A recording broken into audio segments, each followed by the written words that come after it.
আসসালামু আলাইকুম। আজ 7 মে 2026 ঢাকা সিলেট 6 লেন প্রকল্পের আজকের আপডেট কাঁচপুর থেকে গাউসি অংশ পর্যন্ত।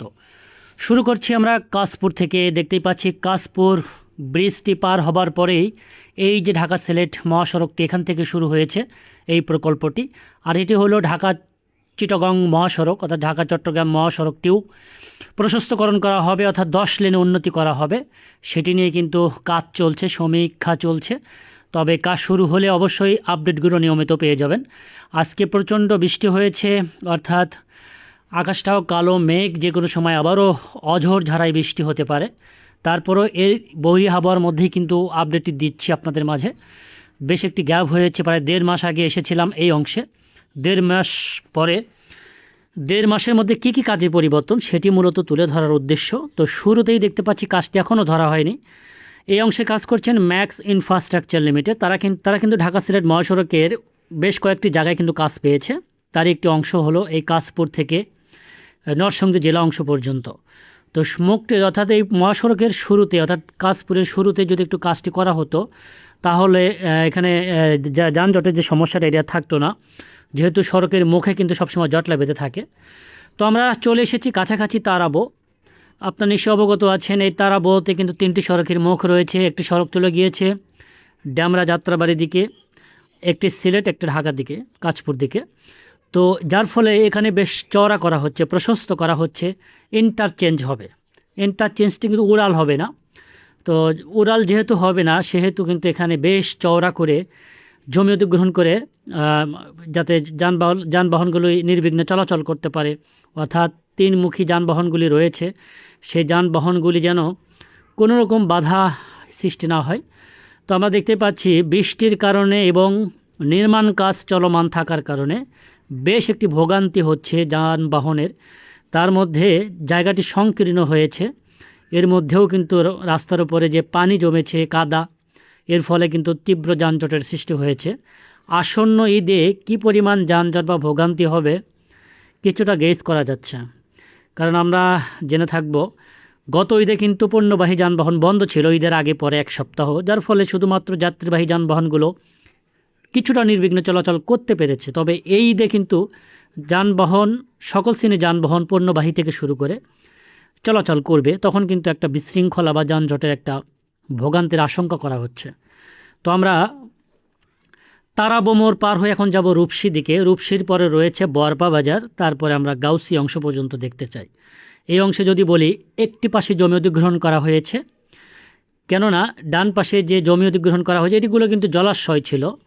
জলাশয় থাকার কারণে এখানে কিন্তু দীর্ঘদিন যে মিল ফ্যাক্টরি বা শিল্প কারখানার যে বজ্রগুলো, পানিগুলো, বিশুদ্ধ দূষিত পানিগুলো, সেগুলো কিন্তু যাতায়াত করত। সেটি ভরাট করেই কিন্তু রাস্তাটি হচ্ছে, নিচের ড্রেনের ব্যবস্থা থাকবে। এখন পর্যন্ত আমরা দেখতে পাচ্ছি যানজটের দীর্ঘ লাইন। তবে কোথায় গিয়ে শেষ হয়েছে ভিডিওর মাধ্যমে আমরা দেখতে চাই, পাশাপাশি কাজের অগ্রগতিও দেখতে পাচ্ছি। দর্শক, একদম লেটেস্ট একটি ভিডিও। আজ 7 মে 2026 ঢাকা সিলেট 6 লেন প্রকল্পের একটি আপডেট, অর্থাৎ প্রকল্পের শুরু থেকে শুরু করছি। এরপরে নরসিংদী জেলা অংশ থেকে শুরু করে পর্যায়ক্রমে সিলেট পর্যন্ত আবারও ধারাবাহিকভাবে পর্বগুলো চলে আসবে। আমি আগে বলেছিলাম 1 থেকে 1.5 মাস গ্যাপ দিয়ে আমি ভিডিওগুলি ধারণ করব। এই কারণে কাজের অগ্রগতি খুবই কম। কাজের যদি আপডেট না আসে শুধু ভিডিও দিয়ে লাভ হবে না, আপনারও দেখতে ভালো লাগবে না, আমারও ভালো লাগবে না। যার ফলে 1 থেকে 1.5 মাস গ্যাপ দিলে কিছুটা কাজ হয়ে যায় বা কিছুটা কাজের আপডেট আসে, সেই ক্ষেত্রে কিন্তু একটু ভালো লাগে। চলে এসেছি রূপসী মোড়ে। আমরা রূপসী মোড় পার হয়ে সামনে যাচ্ছি বরপা বাজার দিকে। এখন পর্যন্ত গাড়ির যে দীর্ঘ সারি যানজটের, সেটি চোখে পড়ার মতো। 2 চোখ যেদিকে যাচ্ছে শুধু গাড়ির সারি। তো বলুন যে এখন একটি নর্মাল সময়ে ঈদ আসতে প্রায় এখনও 20-25 দিন বাকি। এর আগে যদি এরকম যানজট হয় আর ঈদের সময় কী পরিমাণ যানজটের সৃষ্টি হবে, আর ওই সময় যদি একটু বৃষ্টি হয় তাহলে তো কোনো কথাই নেই। যাই হোক, এই অংশেও দেখতে পাচ্ছি হাতের ডান পাশে জমি অধিগ্রহণ করা হয়েছে।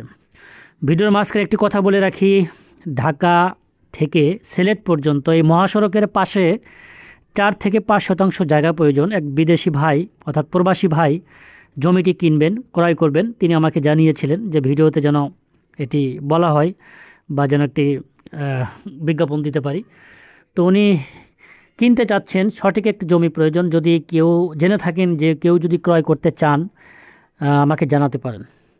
দর্শক, আমরা চলে এসেছি বরপা বাজার। বরপা বাজারে জমি অধিগ্রহণ হয়নি, এখানে একটি ওভারপাস হবে। শুধু বরপা বাজারে নয়, যেখানে বাজার রয়েছে সেখানে কিন্তু আন্ডারপাস ওভারপাস হবে, যাতে দূরপাল্লার যানবাহনগুলি বিনা বাধায় নির্বিঘ্নে চলাচল করতে পারে। তো আমরা সামনের দিকে যাব, বরপা বাজার পার হলাম, এখন আমরা গাউসিয়া দিকে যাচ্ছি। তো বাজার অংশ কাজটি এখনও ধরা হয়নি, অর্থাৎ জমি অধিগ্রহণের কাজটি কিন্তু সম্পূর্ণ হয়নি। এই প্রকল্পের বড় জটিলতা জমি অধিগ্রহণ। জমি অধিগ্রহণ শেষ না হলে পুরোপুরি কাজ শুরু করা যাচ্ছে না। তারপরেও কিন্তু যতটুকু জমি অধিগ্রহণ হয়েছে সেগুলোতে কিন্তু কাজগুলো চলছে। এখন পর্যন্ত জানতে পেরেছি ঢাকা সিলেট মহাসড়কের কাজের অগ্রগতি 14 থেকে 15%। তাহলে বুঝুন কতটা পিছিয়ে পড়েছে। দর্শক, আমরা চলে এসেছি বরপা বাজার থেকে প্রায় 2 কিলোমিটার সামনে। এই অংশে দেখতে পাচ্ছি, আর ডানে বামে কিছুটা জমি অধিগ্রহণ করা হয়েছে, আর ডানেই কিন্তু বেশি রাখা হয়েছে। পাশাপাশি এই অংশে দেখতে পাচ্ছি সড়কের পানি নিষ্কাশনের জন্য যে ড্রেন প্রয়োজন, সেই ড্রেনের কাজও কিন্তু চলছে। কিছু কিছু জায়গায় এই অংশে আরসিসি ঢালাই করে দেওয়া হচ্ছে। যেহেতু ম্যাক্স ইনফ্রাস্ট্রাকচার লিমিটেড কাজ করছেন, তো তাদের কয়েকটি জায়গায় যদি বলি তারা কাজ করছেন, তাদের কাজের অগ্রগতিও মোটামুটি ভালো।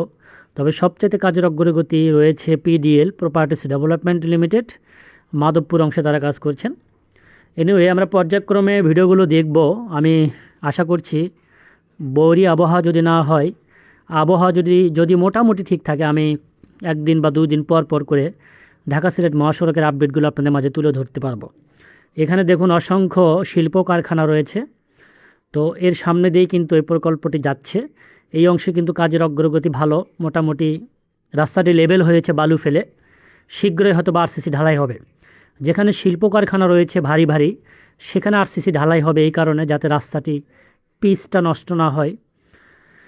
তো দর্শক, আমরা যাব সামনের দিকে। যে কোনো সময় বৃষ্টি হতে পারে, আকাশটা অনেক মেঘলা ফুলে ফেঁপে আছে, যে কোনো সময় অঝড় ঝাড়াই নামতে পারে। তো এর ফলে কিন্তু আমি হয়তো বা গাউসিয়া পর্যন্ত যেতে পারবো না। গাউসিয়ার আগে 1 কিলোমিটার বাদ দিতে হবে আমাকে। আকাশটা প্রচণ্ড মেঘলা, অর্থাৎ সামনে অতটা মেঘলা না হলেও ক্যামেরার পিছন সাইডে কিন্তু একদম ঘন কালো মেঘ, যে কোনো সময় বৃষ্টি হতে পারে।